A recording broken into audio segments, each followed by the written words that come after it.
મને તો લાગે છે જાણે હું સ્વર્ગમાં વિહરી રહી હોઉં. અરે વાહ રંગલી, આજે તો શાળામાં આવતા તરજ્ઞાન તો બેવડાઈ ગયું ને. તને ખબર છે અત્યારે પોતે કલંકાનો પ્રકાર બની ગઈ. શું વાત છે રેવા, સાચી વાત?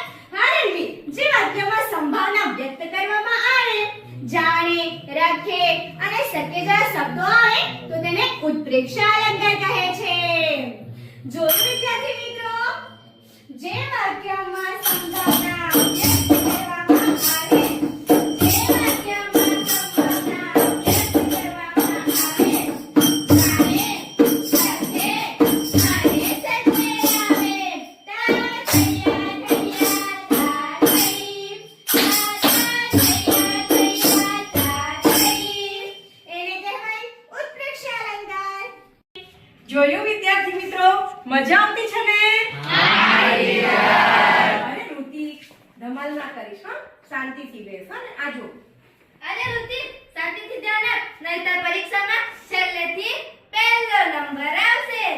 અરે વાહ રંગલી, આજે તો તું બહુ સારી થઈ ગઈ છે ને. તને ખબર છે અત્યારે પણ તે કલંકાનો પ્રકાર ફરી ગઈ.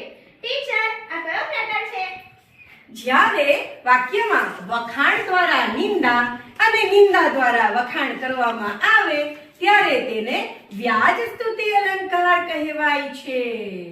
અરે રે રે, આ તો અનાયાસે બોલાઈ ગયું. બાકી હું કોણ શીખવાડાડી? શિક્ષકનું કામ તો હું ના જ કરી શકું. શિક્ષક તો ભાઈ શિક્ષક જ છે. વાહ વાહ વાહ વાહ, શિક્ષકના દર્શનમાં તારમાં તો બહુ જ જ્ઞાન આવી ગયું ને. તને ખબર છે અત્યારે પણ તે કલંકાનો પ્રકાર બોલી ગઈ. આ અનર્ગળી અલંકાર હતો. જ્યારે ઉપમેયની સરખામણી ઉપમેયની સાથે જ કરવામાં આવે તો તેને અનર્ગળી અલંકાર કહે છે. હા, સાચી વાત. સમજ પડી ને બધાને?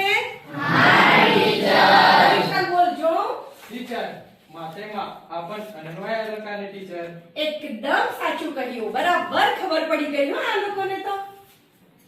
ટીચર, આ ચંદન જોની મને હેરાન કર્યા કરે. અરે ચંદન, કેમ ધમાલ કર્યા કરે છે?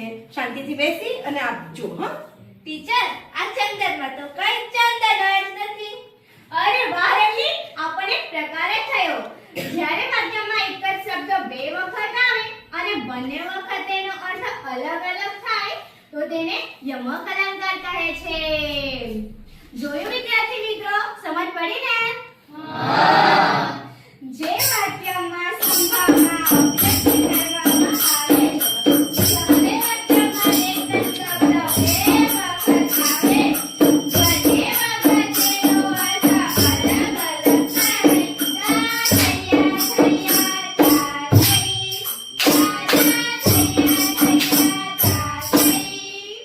આ છે યમક અલંકાર.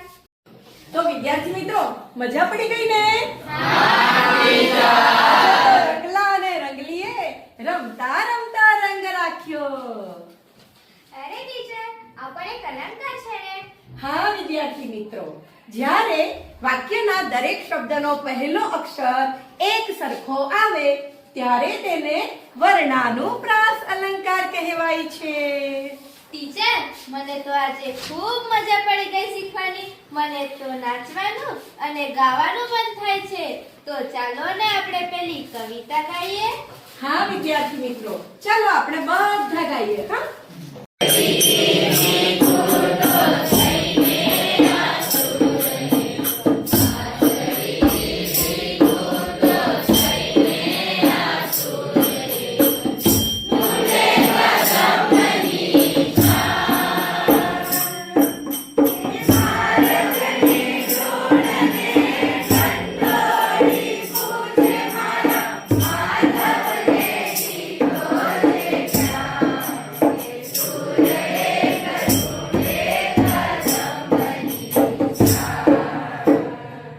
વાહ વાહ વાહ, કેટલું સરસ ગીત ગાયું.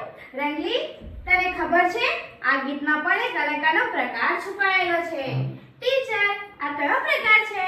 હા વિદ્યાર્થી મિત્રો, આમાં પણ એક પ્રકાર છે. શિવાની, બોલ તો આ કયો પ્રકાર છે? જ્યારે વાક્યમાં નિર્જીવ વસ્તુને સજીવની જેમ હાલતા, ચાલતા અને બોલતા બતાવવામાં આવે ત્યારે તેને સજીવારૂપણ અલંકાર કહે છે. હા વિદ્યાર્થી મિત્રો, જ્યારે નિર્જીવમાં સજીવનું આરોપણ કરવામાં આવે ત્યારે ત્યારે તેને સજીવારોપણ અલંકાર કહેવાય છે. અરે વાહ ટીચર, છોકરાને તો ખૂબ સરસ રીતે અલંકારના પ્રકાર આવડી ગયા ને. રકલી, જો તો ત્યાં કોનું આગમન થઈ રહ્યું છે? જેને લોકો કાક દોડેલા જતા એ વર્ષાનું. અરે રે રે, તું શું કહેવા માંગે છે રંગા? મને કઈ સમજ નથી પડી. વર્ષા, તારી તે લોકો એકી ટેસની રાહ જોતા હતા. હા, હવે સમજ પડી. આ વર્ષાની રાહ જોતા હતા એમ ને? હા ટીચર, આને કઈ સમજાવો ને. હા વિદ્યાર્થી મિત્રો, જુઓ આમાં પણ એક અલંકાર હતો. આ વાક્યમાં કહેવાયું છે કે વર્ષા, તારી તો લોકો એકી ટસે રાહ જોતા હતા. અહીં વર્ષા એટલે વર્ષા નામની છોકરી અને વર્ષા એટલે હા, તો અહીં પણ એક શબ્દના આપણે બે અર્થ કાઢ્યા ને, એટલે એને કહેવાય છે શ્લેષ અલંકાર.